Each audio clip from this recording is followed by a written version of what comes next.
Mari sejenak kita flashback dan melihat betapa hebat dan luar biasanya saat Allah menguasakan kepada hamba pilihannya kemampuan yang tidak akan pernah sanggup dilakukan oleh makhluk selain mereka. Nabi Adam dengan pengetahuannya terhadap nama-nama, beliau mampu membungkam semua malaikat yang dahulu meragukannya sebagai khalifah dunia. Nabi Nuh, seorang nabi yang pernah dikeroyok kaumnya dan dibuang ke tempat sampah, tapi beliau bangun dan kembali menyeru kebaikan kepada mereka. Allah menurunkan wahyu. Beliau menjadi kepala mandor dari proyek terbesar pertama sepanjang sejarah. Saat itu dimulailah pembuatan kapal terbesar yang akan menampung peradaban serta menyelamatkan mereka dari azab Allah Ta'ala. Di tengah gurun yang tandus, perlahan tapi pasti kapal tersebut hampir rampung dibangun. Setiap hari beliau dicibir oleh kaumnya. "Oi, lihatlah, Nuh sudah gila, mana ada kapal yang akan berlayar di tengah gurun." Mereka beramai-ramai menaiki badan kapal yang sedikit lagi selesai pembangunannya.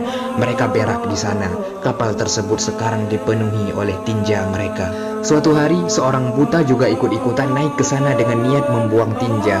Ketika mau turun, dia pun terpeleset dan wajahnya menghantam tinja yang ada di sana. Ketika ia bangun dan membuka mata, seketika ia bisa melihat kembali. Rumor pun menyebar secepat hembusan angin bahwa tai yang ada di kapal Nuh adalah obat paling mujarab. Semua orang berbondong-bondong naik ke sana dan mengumpulkan tai-tai tersebut.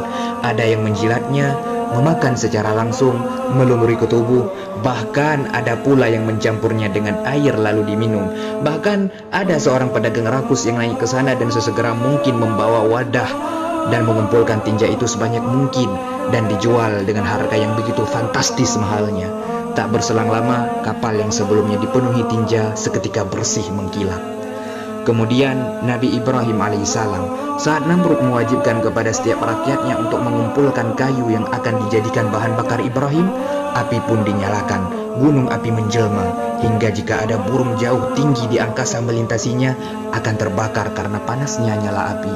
Namrud puas, tapi ia kebingungan bagaimana cara memanggang Ibrahim. Setan segera datang dan mengajari tutorial membuat menjaniak. Ketika Ibrahim diletakkan pada pelanting, pakaiannya dilucuti kecuali celananya. Salah satu orang bodoh dari kaumnya mencoba melepasnya, dan tiba-tiba tangannya lumpuh. Saat Ibrahim jatuh dalam kobaran api, bara yang keluar dari api sedikit pun tidak membuatnya menderita. Bahkan tempat jatuhnya Nabi Ibrahim menjadi hijau.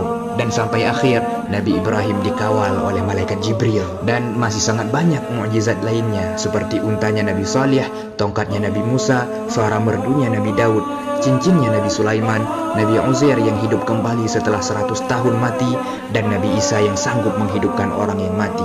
Dan seluruh mukjizat yang telah dialami oleh para rasul yang mulia terdahulu sesungguhnya tersambung dengan cahaya kanjeng Rasulullah sallallahu alaihi wasallam. Wa kullu ayin ata ar-rusulul kiram biha fa innama ittasalat min nurihi bihim fa innahu shamsu fadlin hum kawakibuha yudhhirna anwaraha lin-nasi fi adh-dhulami. Betapa jauh jarak perbandingan antara beliau dengan mereka, sebagaimana jauhnya jarak kualitas cahaya yang dimiliki oleh bintang-bintang dengan cahaya yang melekat pada matahari. Walaupun belum dilahirkan pada bentangan waktu ketika para nabi itu diutus kepada umat mereka masing-masing, cahaya primordial beliau itu telah menyinari mereka, dan dengan sinar itu mereka menerangi umat mereka agar tidak salah di dalam menemukan alamat Tuhan semesta alam. Dan betapa sangat ruginya kita yang merupakan umatnya kalau sampai tidak mengambil manfaat dan barakah semaksimal mungkin dari cahaya matahari spiritual itu. Krim bi khalqi nabiyyin zanahu khuluqun bil husni mustamilin bil bishri muttasimi. Salah seorang sahabat yang sangat banyak meriwayatkan hadis, Abu Hurairah, dengan penuh nikmat rohani menyatakan, "Tidaklah aku melihat apapun yang lebih indah dibandingkan Rasulullah. Seakan cahaya matahari berpendar-pendar di wajahnya.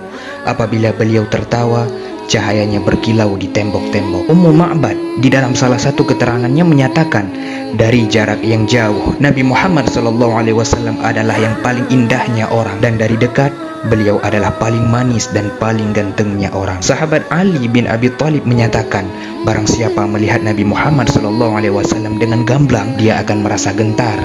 Dan barang siapa yang bergaul dengan dekat dan mengenalnya, pasti dia akan mencintainya. Tidaklah aku melihat seseorang yang lebih banyak tersenyum ketimbang Rasulullah SAW. كالزاني في طرف والبدر في شرف والبحر في كرم والدهر في همام.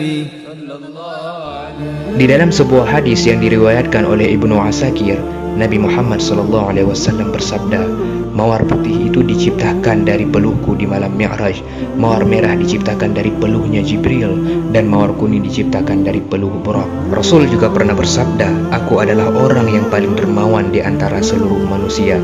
Di dalam kitab Sahih Muslim disebutkan, tidaklah Rasulullah SAW diminta sesuatu kecuali beliau akan memberikannya. Lalu datang seseorang kepada beliau. Orang itu kemudian dikasih kambing yang banyak hingga memenuhi lembah di antara dua gunung. Orang itu kemudian pulang menemui kaumnya dan mengatakan, wahai kaumku, masuklah Islam kalian, karena sesungguhnya Muhammad senantiasa berderma dengan pemberian dan sama sekali tidak takut terhadap kefakiran. Abu Jahal pernah dititipi harta seorang anak yatim. Suatu hari, si yatim berjalan dengan telanjang kaki datang ke Abu Jahal untuk meminta hartanya. Si yatim malah diusir dan hartanya tidak diberikan. Anak yang papa itu lantas putus asa.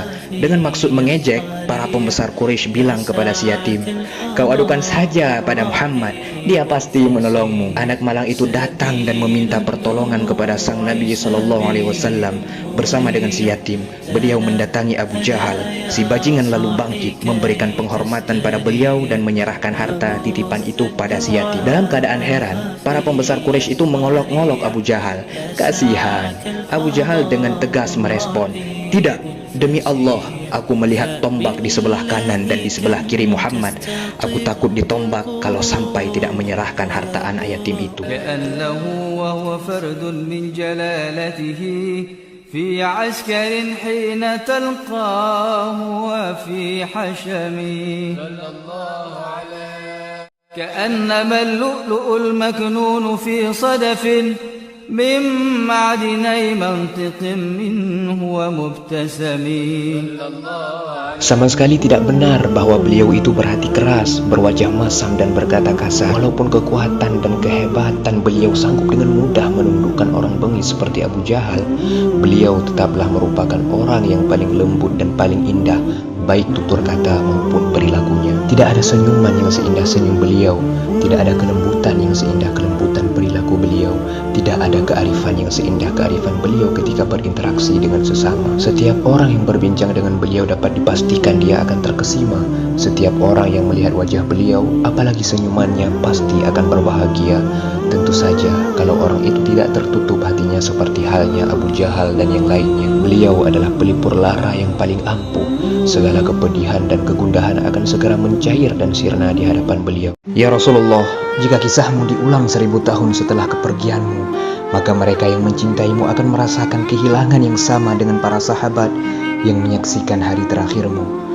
Wahai lelaki yang cintanya tak pernah berakhir, kami membaca kisahmu, ikut tersenyum bersamamu, bersedih karena penderitaanmu, membuncah bangga oleh kebahagiaanmu, dan berair mata ketika mendengar kepergianmu, seolah engkau kemarin ada di sini dan esok tiada lagi.